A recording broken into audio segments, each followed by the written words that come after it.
Reflect in English podcast. It was Saturday morning. Betty sat on her sofa with a bowl of popcorn.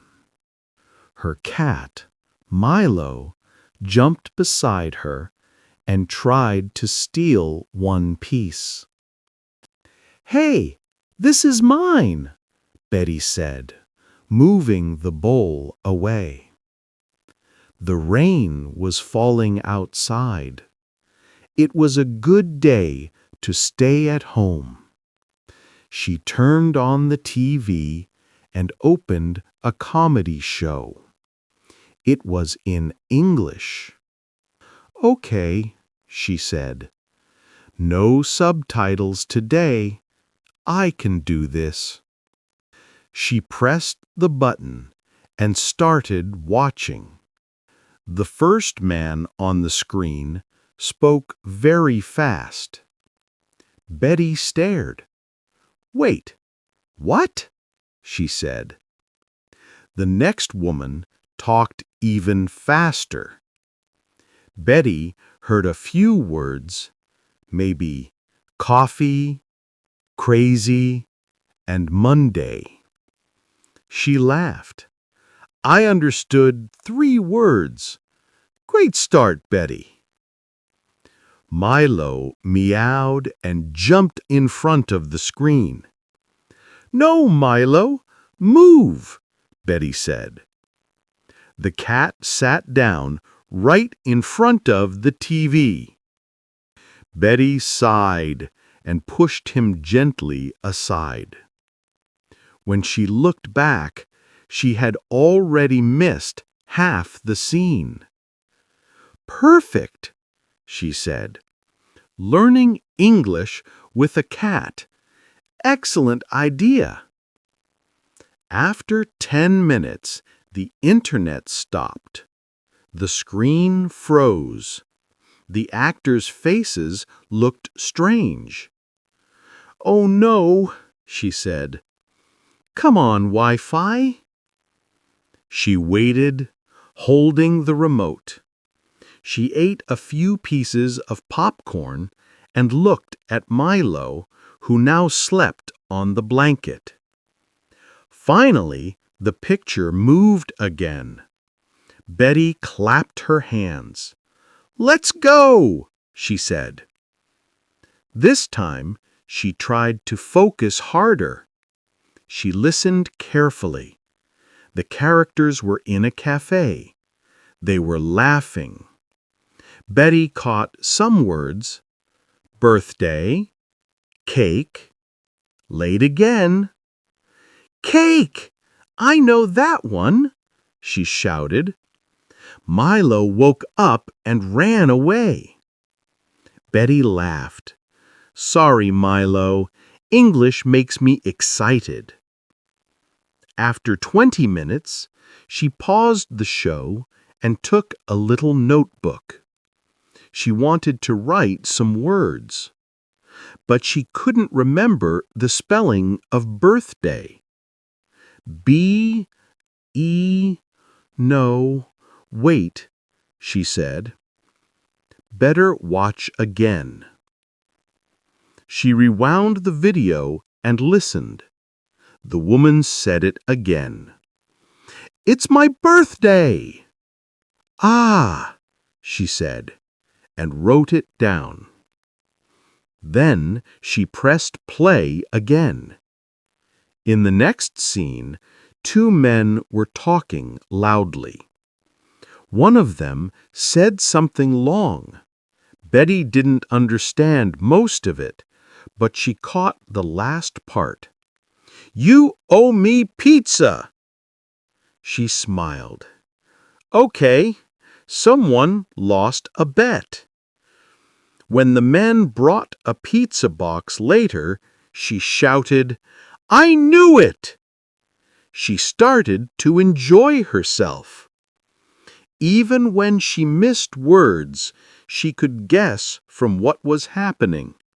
The faces, the sounds, the actions, they helped her understand.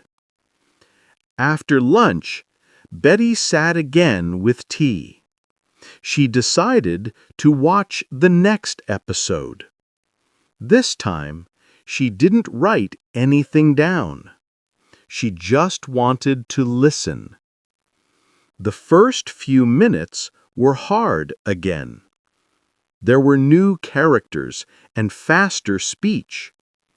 But slowly, something changed. She started to hear full sentences. "Are you coming tonight?" "Don't forget the cake." "I'm not cooking again." Betty repeated them quietly. "Don't forget the cake. I'm not cooking again." She felt proud. The show was funny, too. One man dropped a bowl and everyone screamed. Betty laughed so hard that she almost spilled her tea. In the evening, she got a message from her friend Clara. "What are you doing?" Betty typed back, "Watching a show. No subtitles." Clara sent a surprised emoji. "How? You understand?" "Some parts, yes. Some parts, I guess. But it's fun." "You're crazy," Clara replied.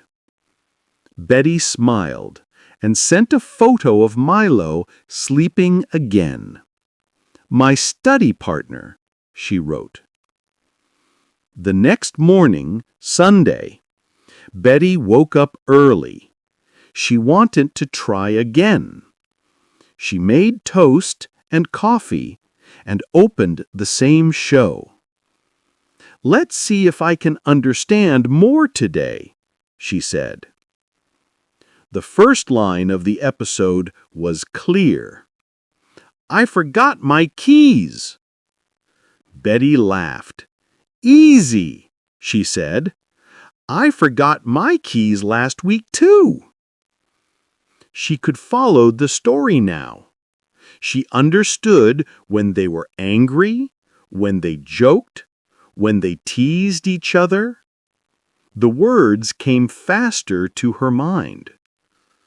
At one point, she stopped and said, "Wow, I didn't translate that sentence. I just got it." That made her very happy. At noon, Clara called her on video. "So, language expert, still watching that show?" "Yes," Betty said proudly. "And I understand almost everything now." Clara laughed. "You're serious about this.